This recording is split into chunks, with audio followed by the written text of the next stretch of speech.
All right. Well, what's up, everyone? Welcome to another edition of Late Night on Base. Late night somewhere in the world, not where I am, but somewhere it is late night. It's actually midday where I am. Whatever. It's a better name of a show than Midnight or Midday with Bill or some shit. I don't know. Anyways, what's up, everyone? My name's Bill. Buildable. Back at it. We're live Monday through Thursday, noon PST. Literally like crazy psychos. We're just here. We talk about AI. We talk about apps. We talk about tech. We talk about on chain, on every chain, not just on Base, not just on Solana, everywhere. It doesn't even have to be about crypto. We talk about the latest and keep you informed in this crazy, crazy world.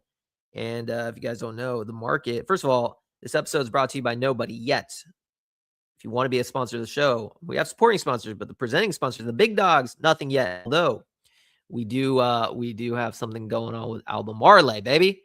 The city of Albemarle, aka on the Solana blockchain, which I fully support. They will be one presenting sponsor, but there's got to be another big one. Bam! You want attention? 2,000 plus people per stream. Holler at your boy. All right. Shout out to our supporting sponsors, though. We got Banker and BV7X. Banker is providing the AI infrastructure tooling on Base for agents to have their own wallet and operate. And BV7X is providing consensus in prediction market agents in a prediction market, basically forecasting what's going to go on. Their consensus is your alpha BV7X. All right. Today we have Finance Freeman. Super stoked for him. Not only is he a man, we'll call him up in about 2 minutes. Not only is he a man that also does media and interviews great guests. I always have a fondness for others who do similar things that I do. It's not easy interviewing people. You have to have a curious mind. You have to ask the right questions, all sorts of things. He does it really well. I'm a fan of him, but I'm also a fan not only of his interviewing, but his knowledge, man. He's in the trenches. He knows just as much about me and you as the trenches of what's going on. We're going to talk a lot about Robinhood today, because that's on the top of everyone's mind. But he also has a fundamental understanding of finance, traditional equities, the real world shit. And I think that's super fascinating. He had Anthony Pompliano on not too long ago. That is really great. So we'll have him on, chat it up. He's the only guest for today, so I'm stoked for that. Other than that, the trenches are just massively going crazy. Robinhood's the name of the game. It is basically what everything we wanted Base to be, straight up. No cap, straight up. What you see right now is what we hoped Base would be, and Base just never did it. They don't have the culture. It's too early to tell if Robinhood has legs, but very promising that literally around a $12 million, $15 million market cap, the CEO of Robinhood basically just followed the main meme on Robinhood, which is Cash Cat. Yeah, Cash Cat. And basically made a post saying, he likes memes. He likes the culture of memes. And that's just all we've ever wanted with someone like Brian Armstrong. That's all we've ever wanted. Yet he never gave it to us. Very sad. Very missed opportunity. Too early to tell. A lot of people have eaten really well. Cash Cat went from literally nothing to 130 million. But I think there's a lot more legs there. I was a little late to the party. I got in prior to the pre-pump, but late. Some people it's just an idiot, but always make sure you pay attention. But yeah, without further ado, 359 plus people tuning in. We need at least 2,000. Let's get the man himself. We got Finance Freeman. What is up, brother? How you doing? What's up, brother? How's it going? Thank you very much for having me. Dude, awesome to have you. Big fan, man. I'm Well, trying to get my camera all set up, and let's see here. Boom. Does that work? Bam. You never know when you're coming on to someone's show how their overlay set up, and gotta tweak it a little bit. I don't want you to see the empty, on the corner and stuff. But no, man. Thank you for having me. I'm very excited to be up. I love watching your show, and I'm able to catch it. You always have some really good guests up. People that are real builders, and then also people that just like to chop it up about what's going on chain. So yeah, thank you for having me. Yeah, man, it's a pleasure to have you. A big fan of what you're doing, and I'm glad we can connect. One of the things that is interesting to me is just the versatility you have. So why don't we just start with the basics? Talk to me about your journey, man. Who is Finance Freeman? When did you get into crypto? When did you get into media? Talk to me about the evolution of what you've created. Yeah, sure thing. So again, thank you for having me. My name is Michael. Okay. I go by Finance Freeman. So funny story. I originally went by Freeman Finance and Crypto, but then I've always been into macro equities, bonds, everything. It's intriguing how money works, how you have all this global capital. And if something's going up, something's going down. And if something's going down, it's because something's going up. And everything's intertwined, right? Whether you're looking at the strength of the US dollar that right now is going up and going to put pressure on risk on assets or hedges such as metals, or you're looking at oil, right? So the funny story behind that, though, is whenever I went to make my website, I was like, okay, you know what? I'll just get Freeman Finance. But some bastard bought it. Well, I'm sorry if I shouldn't say that, but someone bought it and had it for sale for like $25,000. So I was like, you know what? I'll just swap those two words. And so then I bought financefreeman.com for like 25 bucks. So there you go. And it's worked out. But the history of myself. So personally, I'm a dad, got a couple kids. My background is chemical engineer. So I was a chemical engineer for one of the largest chemical companies in the world.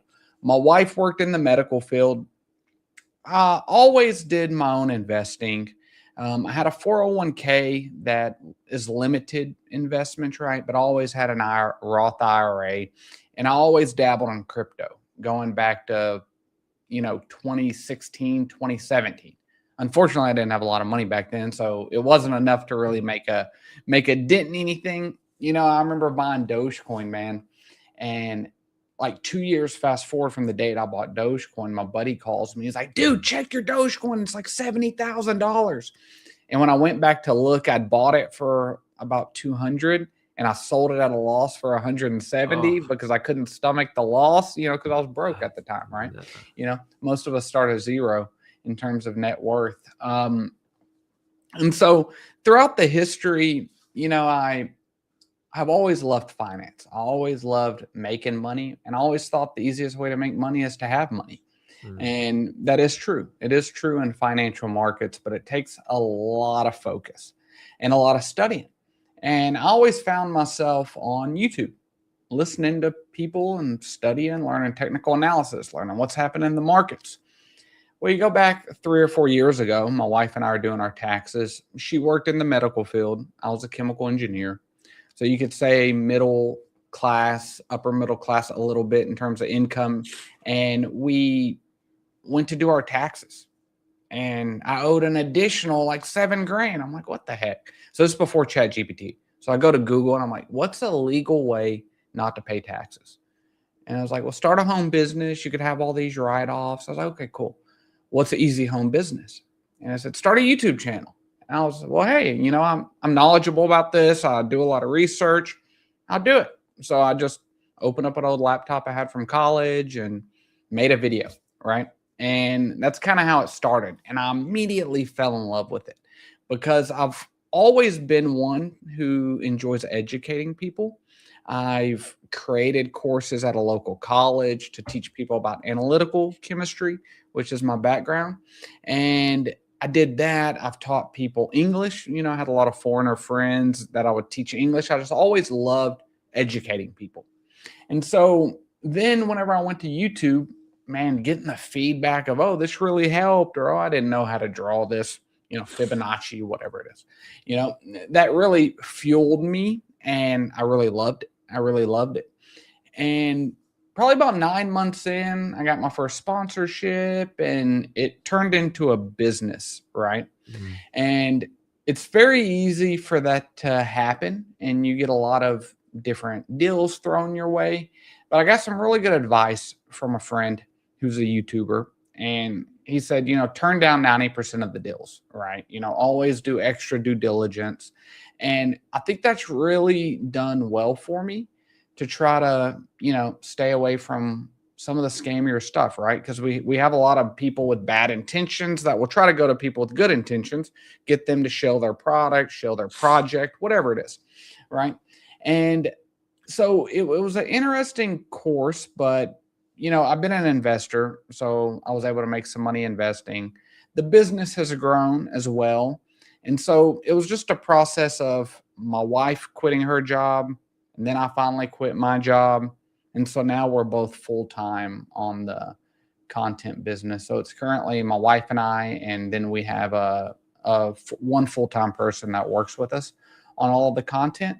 But so that's kind of my journey of everything. Now, I will say maybe ChatGPT would have gave me a better answer. But when I looked on Google and said an easy home business, it said YouTube. And I'll say I work far more now than I ever have at any other point in my life. Besides when I was running both at the same time, when I was a chemical engineer during the day, and then I was working, they say you got to work the 9 to 5, then the 5 to 9, so I was working all during the day. Then I'd work till 10 or 11 at night. There was a 2-year period. I only ate dinner with my family, a handful of times. Right. So there's a lot of sacrifice that went into that.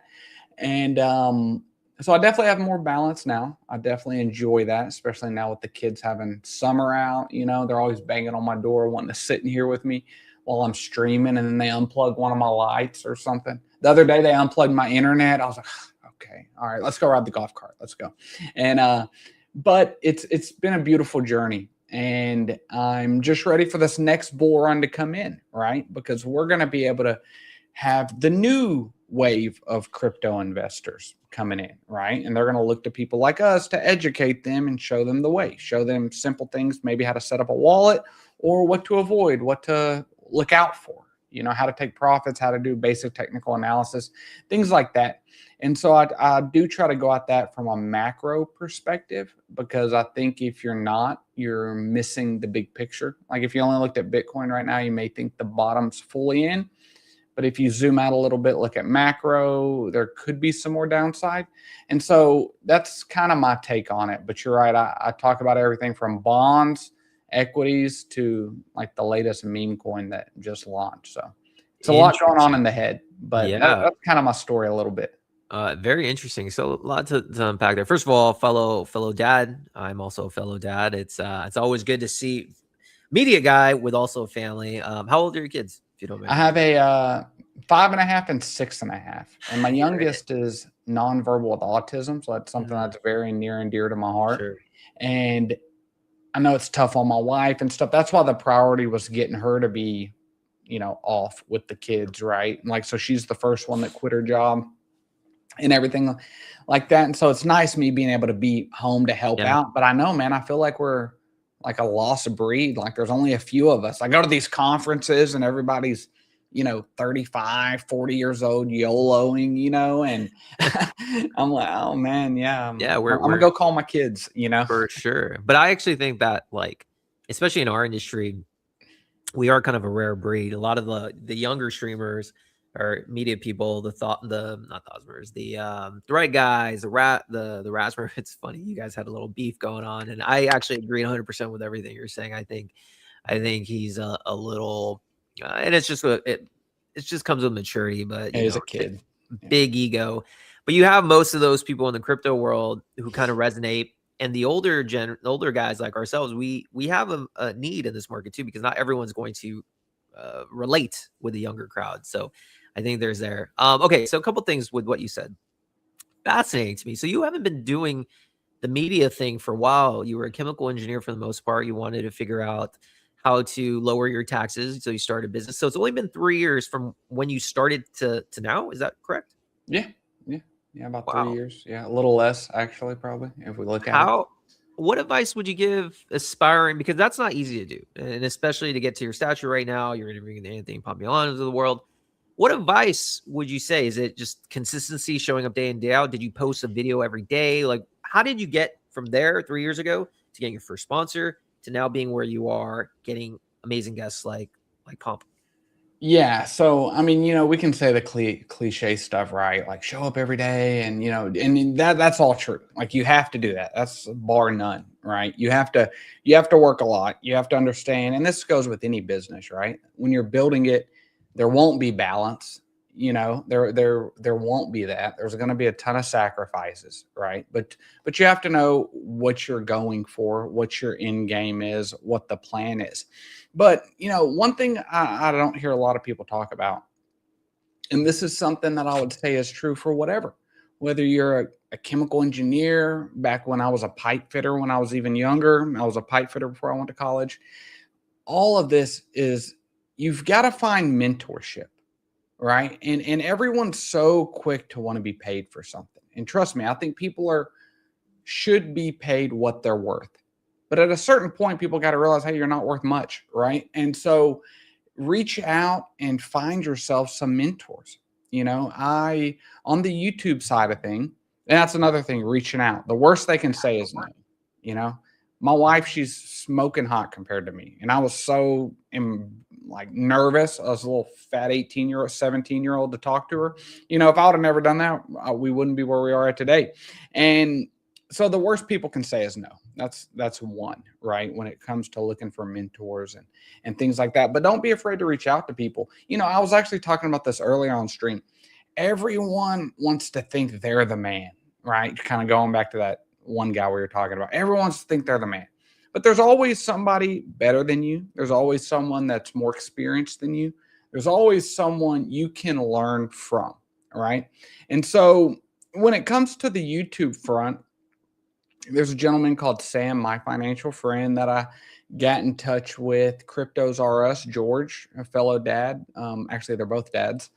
That I reached out to and would just ask them questions about not necessarily ways to monetize, but different avenues to take towards the content. Peter's another one with the House of Crypto. And how I got in touch with all of them was I got involved very early, around like 10, 20 mil market cap, with the Turbo community. And again, at the time, I reached out to Turbo and I said, hey, I'd love to have y'all on a space. I'd never hosted a space before. So I'd like to have y'all on a space. And they said, yeah. And I remember being nervous for it. I went and bought special headphones. I was like, I'm going to get this, down. Like, I was trying to be all professional. Well, after that, Turbo said, hey, man, you did great. Would you host ours? Like, just host our Turbo spaces for us. And they said, we'd reached out to a couple people, but they were wanting to be paid a couple $100 per space. I said, yeah, I'll do it for free. I'll do it for free. That's right. And so now it went from me, a person with very low following, reaching out to people, to a page with 6 figures reaching out to people. Hey, my name is Michael. This is my channel. I host the spaces for Turbo. I'd love to have you up. Right. And so that's really how I got in touch with a lot of these people initially. And so that's what I think is the key to finding your niche is look at something. Say you want to go on some big guy show. Say you want to be a part of a meme coin, but you don't have money. Anything. Find out how you can bring value to them. That's not going to cost them necessarily, right? Like if I'm able to go host a space for, crypto banter, for instance, let's just use that, right? Or host a live or something, sure, I could think I'm too good and high mighty and I need to be paid $1,000 per stream, or I could do it for free and leverage the audience, right? There's always other ways to benefit somebody than monetary upfront, right? Exposure, content, distribution, it's all really huge. And so Turbo is how I initially kind of got found out about people, made connections, things of that nature. And then from there, it just kind of blossomed. I actually just made this X account. I first got active maybe 2 years ago, maybe less. I was on YouTube for 9 or 12 months before that. Before I ever started it. I remember being into NFTs and I was never on crypto Twitter really looking at, NFTs. I don't even know how I got into NFTs. I was just kind of in the trenches by myself, solo trencher, I guess. I don't know. But yeah, I think that's the key right there is just finding how you can help somebody and bringing as much value to them as possible.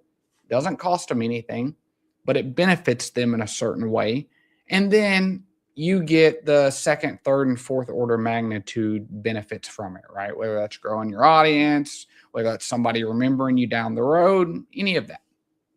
That is literally spot on. Those examples you kind of give are actually kind of what I'm doing and have been doing growing my brand, where, I think from a creator's point of view, it's going with the mindset of giving and then you grow. Like I started this channel Well, first of all, this whole media show has only been recent for about two months. I decided in May to go full time doing this after hearing the news, or maybe it was April. TPPN got acquired for 100 million, and I was just like, "What the fuck?" Like, are you familiar with those guys? With who? TPPN, the Silicon Yeah, Valley. yeah, Yeah. yeah, So yeah. obviously that was massive, and I realized the magnitude of having its own show, and I was like, okay, so it's only been 2 months, but prior to that, I used that same advice that you just gave. I started off with no following on base 2024 in like June. I was just like, I'm tired of being in the trenches. I just want to do something. 0 followers. No one knew the fuck I was. And I was just like, all right, let me just go to teams and put the spotlight on them and do it for free because no one knows who I am, and just give value. Because I knew somewhere down the line I will monetize this, but not time was not there, and it's grown to a place where I can do this full time. And so I think that's 100%. And I think mentorship is really good. Let me ask you this. Now you've grown following on Twitter. You start off on YouTube. Do you think YouTube is still the king when it comes to distribution and creating your platform? Because I always think about that too. Like my show is strictly on X. I should do more YouTube. It's probably my fault. But what are your thoughts? YouTube versus X, the pros and cons. YouTube versus X. Yeah. Let me get back to that. I do want to say one thing. Shout out Crypto Empress over on X. Crypto I'll say Empress, she's yes. been a huge mentor of mine over on X. She's a dear friend of mine in real life. I absolutely love her. Everyone should definitely go follow her, but she's kind of one of my mentors on the X side of things that took It's me under funny. her wing It's in funny very with it's with her. We grew up literally because I met her at On Chain Summit. We grew up literally like 5 minutes from each other in real life. really. Yeah. She's Really? literally Yeah, from that my was my local first time in hometown. California, actually. Oh, was it? Did you like it? Yeah. When we went over there to San Fran, that was a lot of fun. Oh, But yeah. YouTube and X, so they are different, but they're starting to be. X is making a lot of pushes towards video content creation. I will say I feel YouTube is a lot harder to grow. I feel like I would say it's 10-1.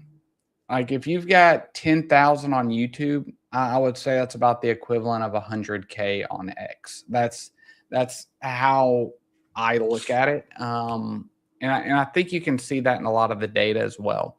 So I'll say YouTube is definitely a grind. On the flip side of things, X is what really changed my business. It really helped my business a lot. I'll say, we have a business email that we monitor, or somebody, my guy monitors it. But to be completely honest, inquiries, I don't even pay attention to that. Right.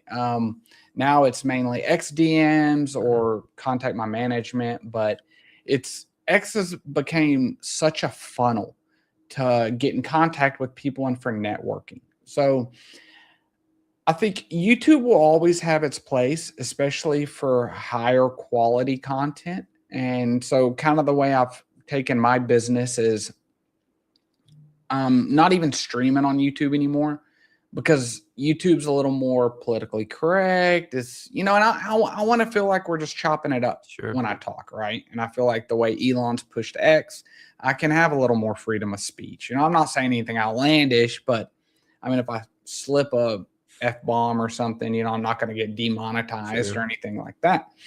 And so it's an interesting question, and I think the dynamics are changing.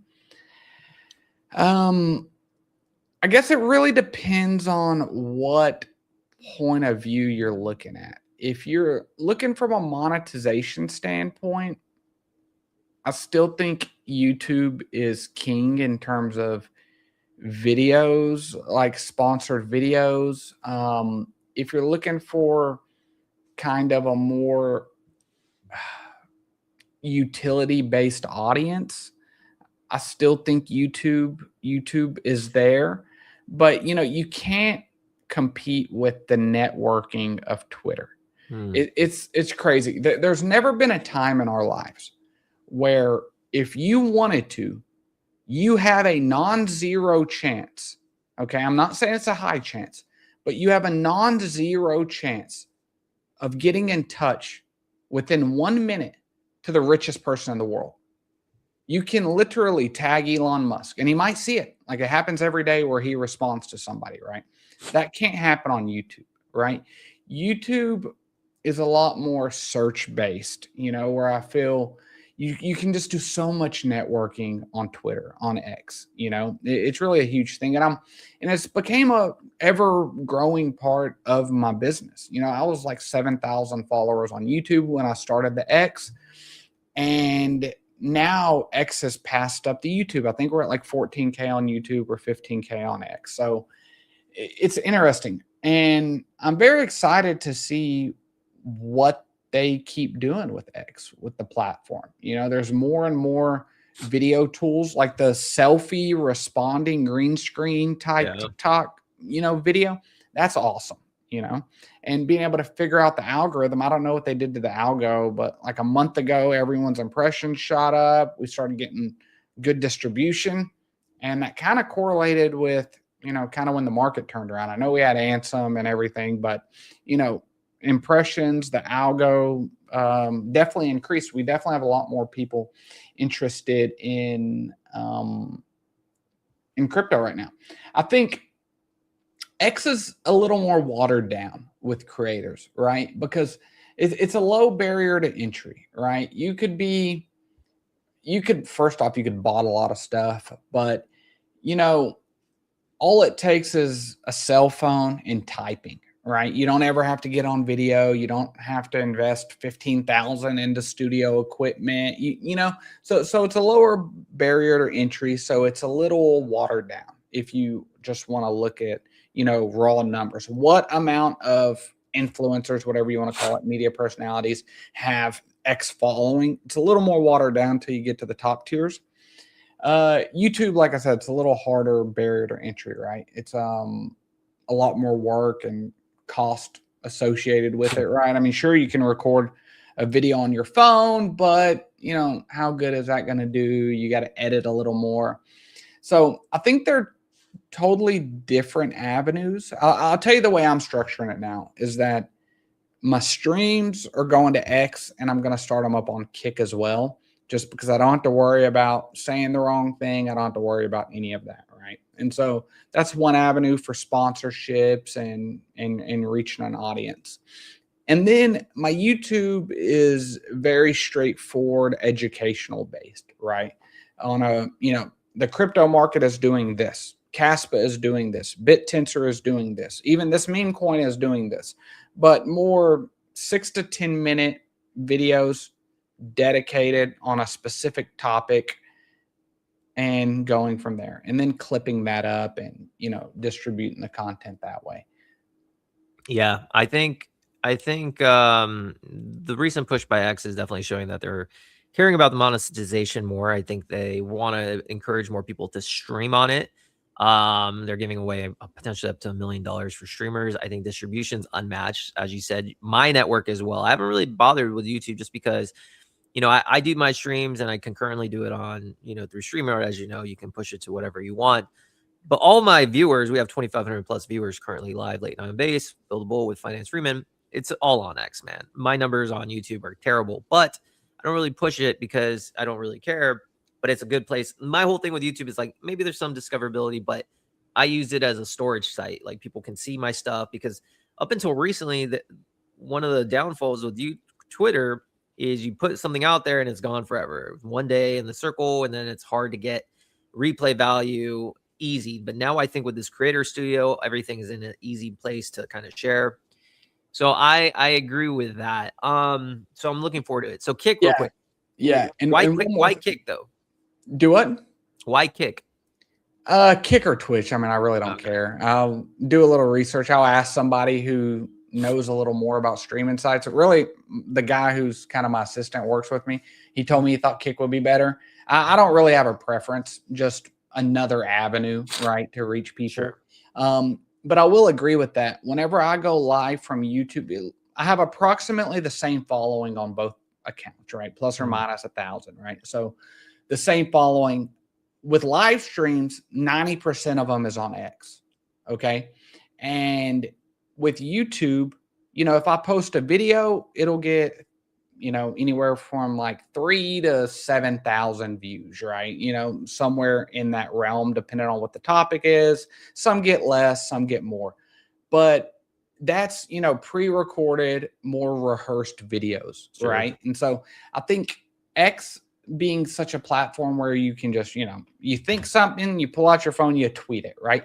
People don't want so much of that scripted things. They want to just, what are you thinking right now? Let me know. And that's kind of how a live stream is, right? Not really rehearsed. You know what you're talking about, but that's it. Where YouTube people want more polished, condensed information, if that makes sense. No, it makes a ton of sense. And that's the thing. Like, I realized, so I started off with podcasts. I like podcasts. It's a different format. And then I started last year, I really started picking up streaming. I did pretty well on Zora, but I was more streaming, like not as a business, just like as a hobbyist.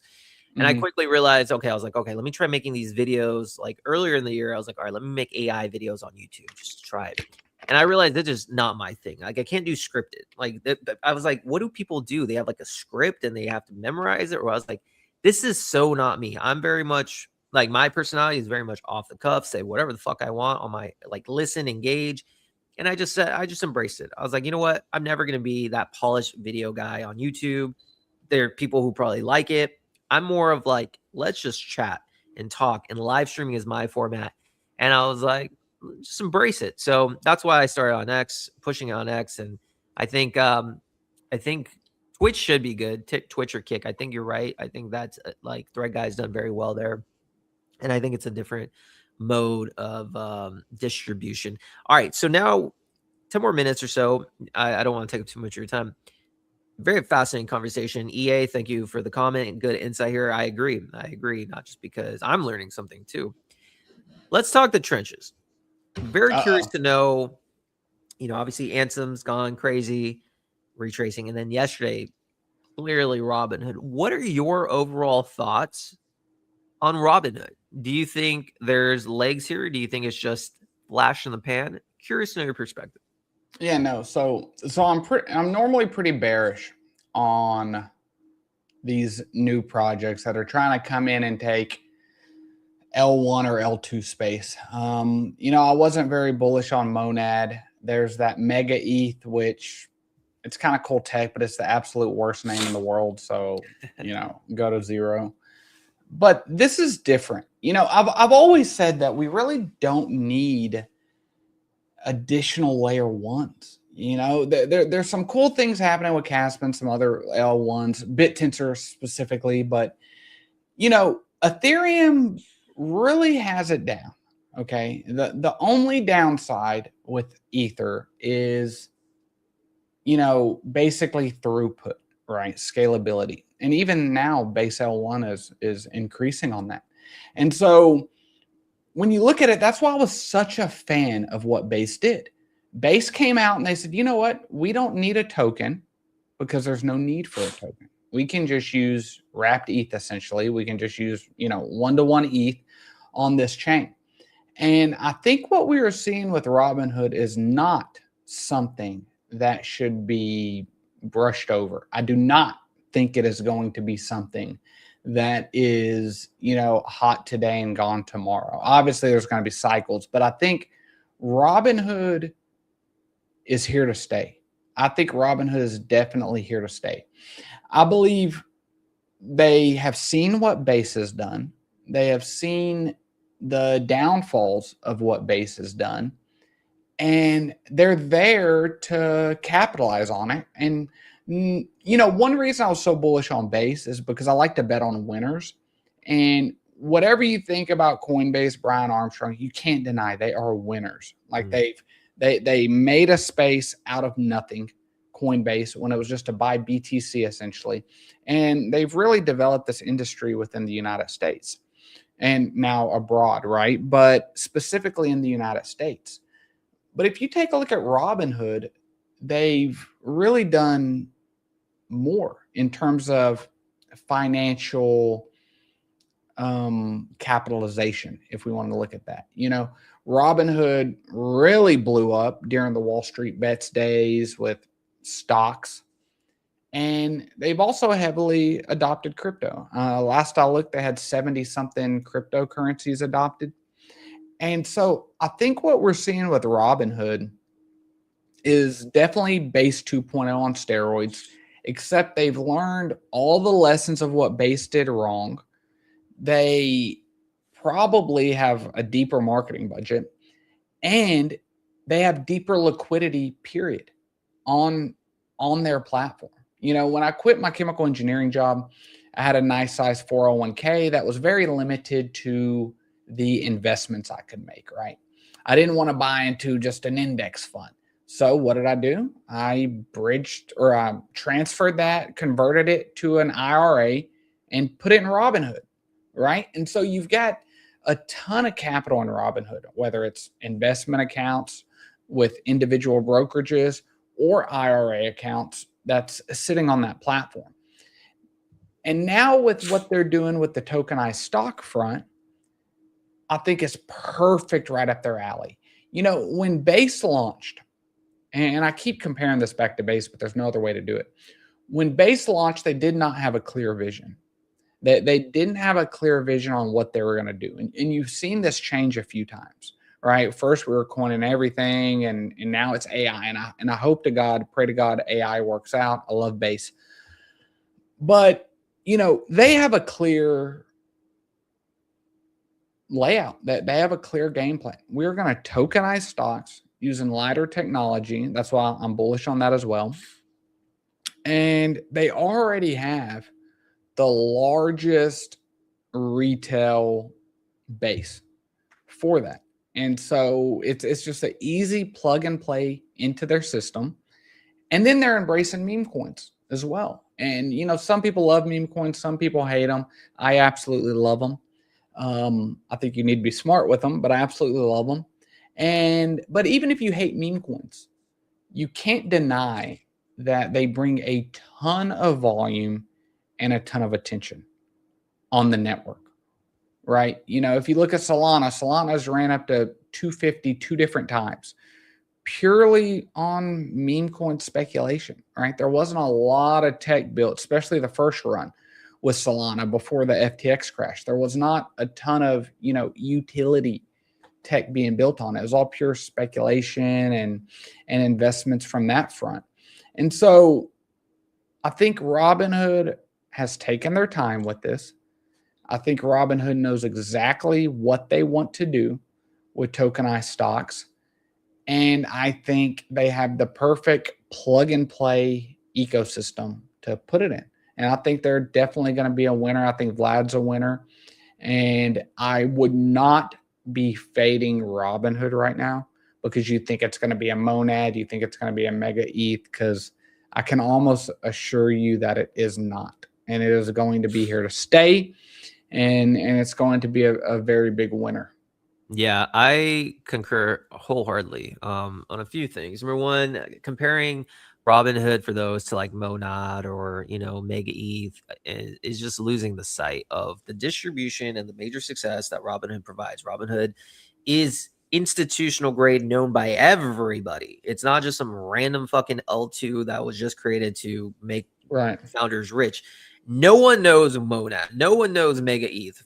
Very few people know Arbitrum. Very few people know, Optimism. Like, unless you're in your crypto circle, people do know Base because of Coinbase. So that kind of was the kind of thinking as to like, okay, as you said, Coinbase, this is what we wanted all Base to be and Coinbase to be. I made a tweet yesterday. The founder, the CEO of Robinhood said, "I like memes." Yeah. Something like that. Something simple like that. Everyone's just like, oh my God, this is what we want. Yes, you like RWA assets and real, but the founder embraces memes. Versus Coinbase, Brian Armstrong hasn't said shit about this for 2 years. He doesn't like memes. He doesn't care. He easily could have been like, you know what, guys? I love memes. Bam. Everyone would be like, but instead, one time he wrote something. He was just like, memes are cool, not my thing.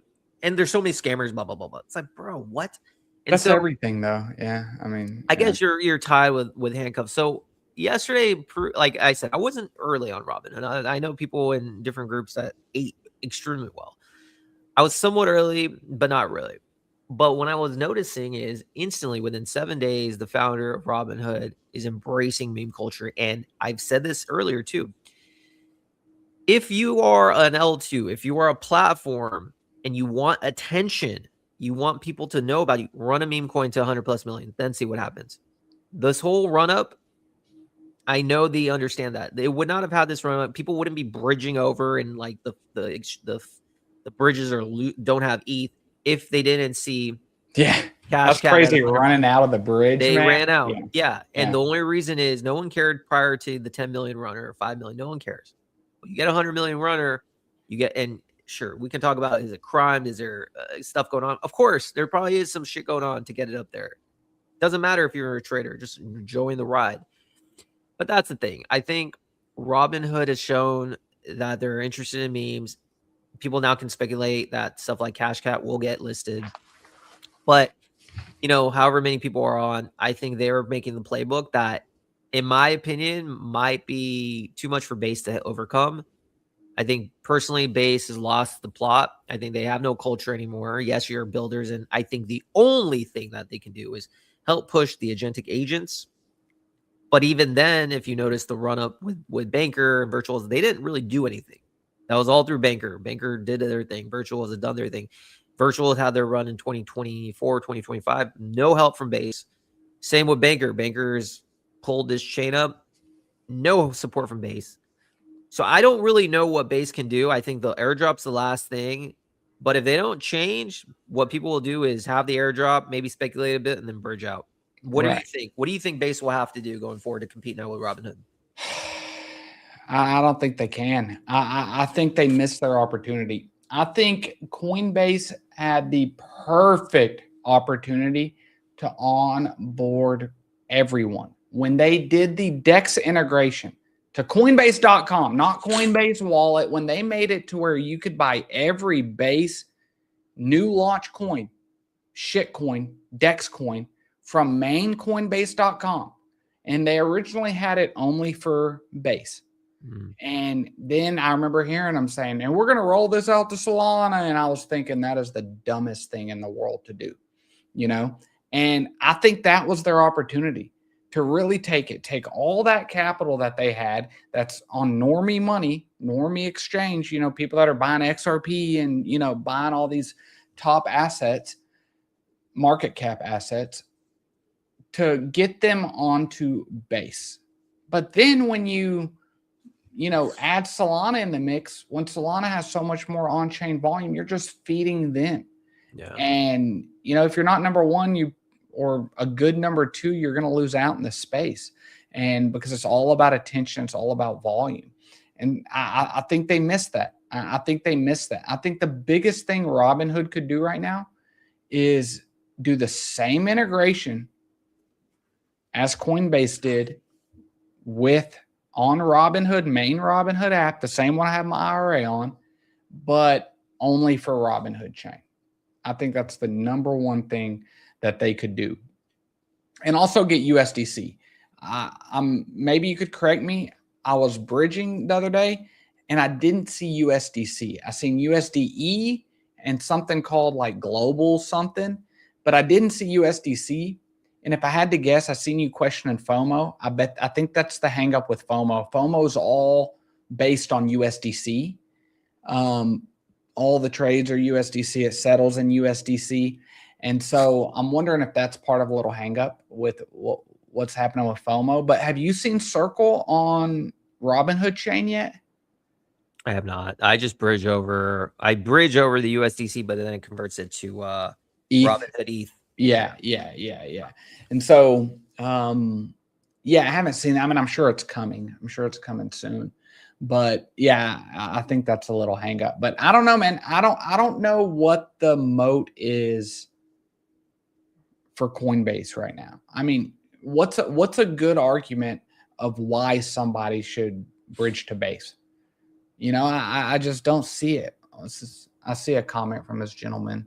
Yeah, this is a pretty good comment. Shout out to EA. I get the convo being about competition between Base and Robinhood, but I think it's not about competition anymore. It's about product market fit. Base has AI as they're leaning into it, especially now with X4.2, and Robinhood will lean into RWA a lot more, so not true competition. I would push back a little bit on that because Base is more than just AI. If you notice the Base product that we had Zen on, head of global marketing, from the Coinbase team, and in that announcement, which was a couple weeks ago or 3 weeks ago, they're not just X402. Yes, that is a key infrastructure, but they're going to be bringing tokenization. That was a huge aspect, tokenization of every aspect. Make no mistake, they're coming for every asset to be tokenized. RWAs is a huge thing, along with a lot of other things. So they want to be the everything finance app. They want to bring in the institutional grade capital. To me, I think they only want to bring that. So I do feel it is competition because there's only so much proof in the pie. Now, the one thing is, Robinhood is now bringing in the activity of the trenchers. Granted, it could be a flash in the pan. I still think there's legs, but Base is then becoming Arbitrum 2.0, Avalanche 2.0, institutional grade. No one cares. Only you're missing the point of the trenches. So, what are your thoughts on that, brother? I mean, they're kind of lost. I remember when I was a kid, I graduated from like 4th grade and they're like, what do you want to be when you grow up? And I said, you know what? I want to be a cop. Then next year I said I wanted to be, a musician, and it's like, yeah, we're saying Base is AI, but they've been that for what, 6 months? I mean, they had AI, but we were coining everything not too long ago, and I think the right move for them is to go all in on AI. And yes, X402 is good. That is an edge Base has, but I mean, I'm not a super tech guy when it comes to, the back end of all that. But if they could integrate that, I'm sure Robinhood could make something equivalent or achieve the same end goal in some way, shape, or fashion. I mean, after all, they're all building off the same, L1, which is Ethereum. I know Base was built off the OP stack. Now I think they're changing off of that if they haven't already, right? But man, I don't know. I feel it's good that Robinhood did not mention AI yesterday. I think, or whenever they made that announcement, right, about focusing on RWA and tokenized stocks. The edge for Coinbase has to be AI, and we have to hope that takes off for them. But if I'm just an investor, why would I bridge? If we're talking about all kinds of, you could talk about a crypto project that has an AI agent or an AI agent that has a crypto attached to him. But if we're just talking about pure utility, if there's an AI agent that, let's say, doesn't have a coin attached to him, right? And they're only needing to use the payment rail portion of it. Where is my upside as a speculative investor on that? Maybe you could say the Base token, if that comes out, maybe there's speculation there. Maybe there's enough gas fees that add up and drive the cost of that up. But I just unfortunately don't see the moat anymore. And I like that late night on Robinhood. It's my boy Chris. Shout out to you, Chris. He'll be on the show Tuesday. We joke around. We're like, back in the day, it was like, what if Robinhood had a show?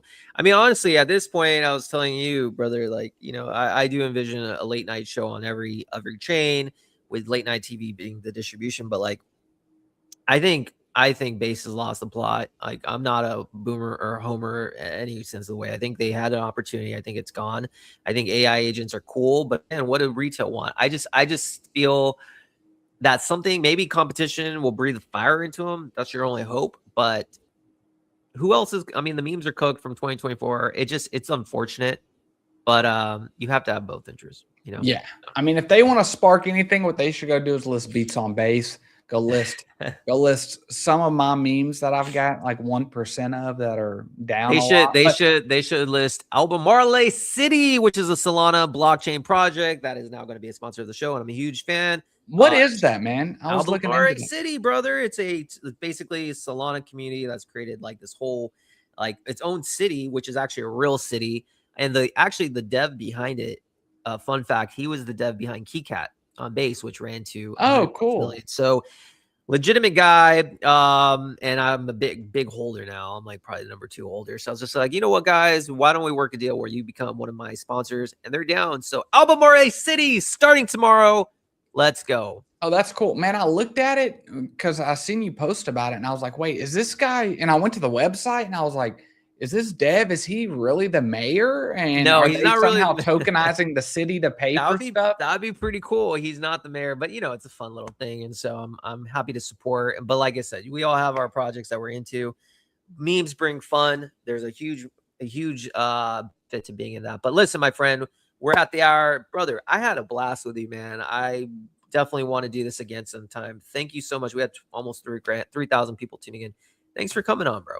Awesome. Yeah, man. I'd love to have you on, and thank you for having me. Yeah, I had a good time. It was a great conversation. Next time we'll see if our thoughts on Robinhood were correct or not. Hopefully, number go up, baby. Send it. Yeah. Send Cash App, send Cash App, and Hood Rat. That's the other one I'm in. Send them both. Yeah, I'm in Hood Rat too. Yeah. All right, buddy. Well, thank you so much. Thank you for your audience. Thank y'all for listening to me. All right, brother. Take care. All right, buddy. Bye-bye. All right. Finance Freeman on. Great guy. Great. One of my better conversations I've had. I can talk to him for a long time. We'll have clips made from the show. And, hopefully you guys learned a thing or two. These are the type of conversations that you can't find anywhere else. We do it on Late Night on Base. We talk memes. We talk AI. We talk tech. We talk all sorts of things. We also bring good conversations to the table for you guys to listen to. Again, I am Bill. We do this Monday through Thursday. New in PST. Literally like psychopaths. Why? I don't know. But we do it. And maybe one day I'll get $100 million check by some big corporate sponsor. I am for sale. If you have $100 million, you can have my show. You can have my show. Fuck, give me 50 million. You can have whatever the fuck you want. Till next time, guys. Peace.